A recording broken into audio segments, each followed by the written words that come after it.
रहा था कि आपको प्रतिनिधि मंडल में इसमें भेजा जा रहा है जी, पर रोकथाम लगी हुई है। तो आगे की क्या स्टेटस रहेगा आपका? देखिए, जैसे ही इजाजत मिलेगी हम लोग पहुंचेंगे वहां अपने लोगों के बीच और उनकी हर संभव मदद करने की कोशिश करेंगे। लगातार हम संसद में भी प्रयास कर रहे हैं आवाज उठाने का, लेकिन स्थगित की जा रही है संसद। तो अगले हफ्ते हमें उम्मीद है कि संभल के विषय पे चर्चा होगी संसद में। आपकी पार्टी के 3 सांसद गाजियाबाद में रोके गए, वो वहाँ जा संभल जा रहे थे जी। तो क्या आगे का क्या जी, हमें आज वहाँ जाना था, तो क्या पे चर्चा होगी। अच्छा, आपकी पार्टी के 3 सांसद गाजियाबाद में रोके गए, वो वहाँ जा संभल जा रहे थे जी।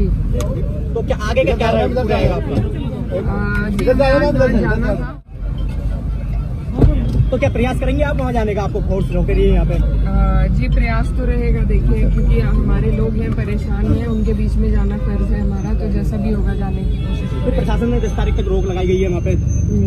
जी, देखिए, इसीलिए कोशिश कर रहे हैं कि संसद में आवाज उठा सके। कोर्ट में डाली गई है पिटीशन, उस पर भी सुप्रीम कोर्ट ने अब रोक लगा दी है कि अभी कोई इस तरह का सर्वे ना हो दोबारा। तो कोशिशें हर तरीके से चल रही है। ऐसा करिए, धरने ले लीजिए प्लीज, यहीं इसको बाइट दे दीजिएगा, है ना?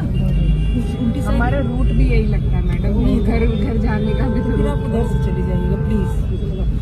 हाँ, जैसे देखिए सबको रोका जा रहा है तो हम लोग छोड़ नहीं सकते, और वो भी नहीं छोड़ेंगे। बैग खोल लीजिएगा, ये बात बच। हाँ, वहाँ सहारनपुर में भी मेरा क्षेत्र लगता है ना, मुझे रात से रुड़की जाना है। आप ऐसा है ना, उल्टी साइड ले लेते हैं, उनको बाइट अगर देना चाहे तो दे दीजिए, निकल। ठीक है मैडम, आपको संभल जाने से रोका जा रहा है। देखिए, हमारी कोशिश थी कि सबसे पहले हम अपने लोगों के बीच में पहुंचे। जो असल में वहाँ घटना हुई उसकी पूरी जानकारी वैसे हमें है, लेकिन एक बार पहुंच के अपने लोगों को हिम्मत देना, उनकी बात जानना और उनके मुद्दे के और उससे उठाने के लिए हम जाना चाह रहे थे। लेकिन जैसा आप देख रहे हैं, जाने नहीं दिया जा रहा है। तो लेकिन जैसे ही ये हटेगी बंदिश तो हम फिर से पहुंचेंगे अपने लोगों के बीच और उनकी बात उठाएंगे। और लगातार हम संसद में भी प्रयास कर रहे हैं। द्वारा यहाँ रोका गया है, क्या कहना है? जी, देखिए, लोकतंत्र में इस तरीके से होना तो नहीं चाहिए, लेकिन अब जिस तरह की सरकार हमारे यहाँ चल रही है तो उनका रवैया इसी तरीके का है।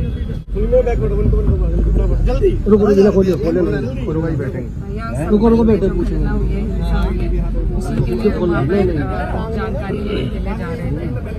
अब आपको आप रोका गया है, तो संभल में 5 लोगों की डेथ हुई है। हाँ जी। इस पर आपका क्या कहना है?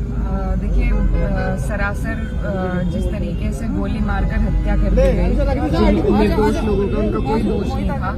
और एक षड्यंत्र के तहत ये सब हुआ है, क्योंकि लगातार जो भाजपा सरकार है वो प्रयास कर रही है कि आगजनी का माहौल पैदा हो सके, क्योंकि अपने इनका माहौल खत्म हो गया है उत्तर प्रदेश में से। तो उसे बनाने के लिए इनके पास एक ही एजेंडा है, उसी के तहत ये इस तरीके की कार्रवाई कर रहे हैं। और बहुत अफसोसजनक है और मुझे बहुत दुख है, क्योंकि ऐसे जो वीडियोस हमने देखी हैं जिन माओं ने अपने बच्चों को खोया है, तो दिल बहुत दुखी है वो देखकर। और इसीलिए हम जानना चाह रहे हैं वहाँ पर कि उनकी जो भी संभव मदद हमारी तरफ से हो सके, उनकी सुनवाई हो, उनकी हौसला अफजाई हम कर सके, तो इसलिए हम जाना चाह रहे थे। लेकिन यहाँ पर हमें रोक दिया गया है। हम लगातार कोशिश संसद में भी कर रहे हैं आवाज़ उठाने की, लेकिन पिछले 4 दिन से स्थगित कर दी जा रही है बार संसद। तो अब अगले हफ्ते मंडे से दोबारा जब तक इस विषय पर चर्चा नहीं होगी, समाजवादी पार्टी कुछ नहीं बैठेगी। हम लोग रोज नोटिस लगा रहे हैं और आगे कहाँ रोक लगा देगी 10 तारीख तक राजनीतिक पार्टी के नेताओं की? जी, ऐसा अभी हमारे 30 तक पहले हमें जानकारी थी, इसलिए आज का हमने प्रोग्राम बनाया था, लेकिन अब इसको बढ़ा दिया गया है। तो अब गाजियाबाद में आपकी पार्टी की और सांसद को रोका गया है? जी, हम लोगों का एक डेलीगेशन था 10-12 लोगों का, और हमें जाना था। सबको अलग अलग जगहों पे रोका गया, जहाँ तक मेरी जानकारी में है। अब आप लोग जाएंगे नहीं? आपको पुलिस ने रोक लिया गया है?